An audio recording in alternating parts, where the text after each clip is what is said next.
के बोला दे जला कि ना। दुनिया में बहुत जाने पिए था तो के मालूम ना का। ए जे पिए तो पिए लेकिन हमरे आगे कुल ना चल पिए अलुअल। काहे रे का बात है? का बात है? हाँ आई घर में हम खतर खर तो मर जाता नहीं आ तू खाली दिन रात पी पी के भट्टा पे सुतल तल बोला। मान ले खटत यही केकर मेहरारू ना खटली रे। तो शिकायत हम सबसे करब। आई साउंड वाला जोगिंदर भैया बाना ना। हाँ। उन्हों से शिकायत करब। अच्छा। सत्य भैया से करब। हमारा अनिल कुमार बेंजी वाला उनको से शिकायत करब। अच्छा सबसे करबी। आई हमारा देखा नगरची भैया बैठल बा ना मुलाल भैया समेदा वाला इनका से तो जरूर कहो और दलसिंगार भैया तो बटले बड़ा बड़का हमार। अच्छा और का सत्या ऑर्केस्ट्रा वाले हम उनहु से कहब। काहे ना कहो कहबे करब। कहबी हाँ मरबो ना गलवा से चपलवा लाल। अब आई तू बड़ के बोलबा का बढ़ के बोलत है रे तो ऐसा इतना बड़ी बड़ी बात करत है और सबके बोला ले बिकात काहे ना बोलाई आ जाई। हाँ काहे नहीं है का पहले कर रखले रहना बड़ी मार मार बन बोलबा लोग बारे में ना वो लोग बहुत शरीफ लोग है जला कि ना। अच्छा शरीफ हमा और का तब काहे कहछे बोलबावे के त का करी तहरी गुरहन देख के हमरा के ना कुफुत हो गइल बा एकदम से। त कतना तक खड़ दे ले बताओ त। आई घर में सगरी काम बहरे से भीतर हमारे ना करतानी कि तोरो के बा करे वाला।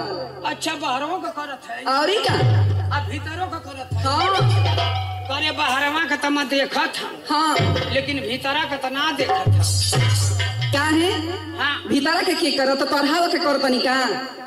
अच्छा जब रोटियां उठिया बना देली तब के बनावेला हमें ना बनाइला। अच्छा देखा ई कुल ना चली। हाँ। इतनी हम काम करत करत थक जातनी हाँ। कि तोहरा के हमारे को काम करे के पड़ी।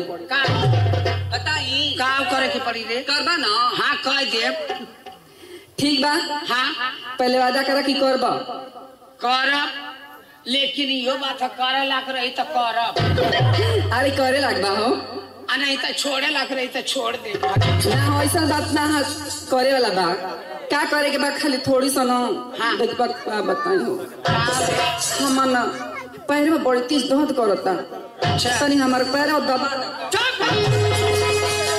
ई बताओ कि मेहरारू का पैर या गोड़ के दबौले हरे। हे भगवान आजकल तो सब लोग दबावता पूछ ला सत्य से दबावता कि ना लोग। कहो सत्या भैया तू दबौले होगा का लड़ुआ आदमी ना ना हवा ये मर्दावा अरे साउंड वाला जोगिंदर भैया से पूछ लो। जोगिंदर भैया और का तू दबौले हवा का मेहरारू का गोड़। अरे भैया तू हरी ले तो बढ़िया तब केहू रड़ू है ना बा ऐसे कहता उनका के ना कहे के ऐसा बात है ना का तू रड़ुआ ना हम उमरद हम। अच्छा तब का जरूरी का ऐसा के तो मर्दे लोग आज के जमाना में दबावेला ये कलजू का ना।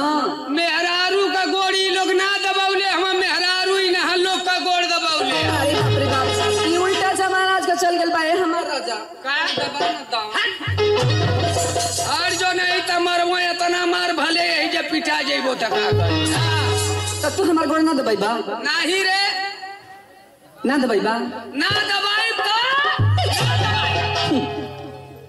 जा तो तेरिया चली तो दइयो ना जलो आ तो से हम गोड़ दबवा ले हाँ तो हमसे तो से देख मत तो से बियाह कैले हम अच्छा अतमो से शादी कैले है। अरे पागल बिया शादी दोनों एके ना भाई काहे ना दूठे होला मछली खा ले अरे ये बता दूठे ना भइले एक बियाहवा होला कि ना। अरे वही के बिया वही के शादी कहल जाला पहले होत रहे बिया फिर बाद में गौना होत रहे गौना होता है। अरे पहले शादी रह आ पहले बियाह रहे अब का होला शादी विवाह। हाँ शादी बियाह हाँ तो बियाह में का होला सेनूर पहरावल जाला आ शादी में क्या होला शादी में पिटाल जाला मुंह ना पिटावल जाला बड़ी मरमा बॉन्ड बॉन्ड बोलवा जला कि ना। का अबे बोला है सत्य भैया के जला कि ना। सत्या भैया हाँ सत्या भैया के बोले इबू ना हाँ तो कह दे थे ना कि तुम्हारे सतवा उनाऊ के हुए लगा ए दबा ना दगड़ो ना दबाई रे कह देनी कि ना दबाई तो ना दबाई ना दबाई बा नहीं चला ठीक बा अगर हम कसम खातनी हाँ, अगर असले बाप का बेटी हो, हाँ, असल बाप की बेटी हो, हाँ। तो तारा से गोड़ दबा। असल बाप का बेटी हो हाँ तो हमार मेहरारू है कि ऐसा कहती और क्या? कि असल बाप का बेटी हो हाँ तो तोसे गोड़ दबवा दे दबवा ले हो। गुस्सिया के तो हम खुशाई के कहा था असले ससुरे का दामाद हो अच्छा तो तोर गोड़ ना दबाई। ठीक बा।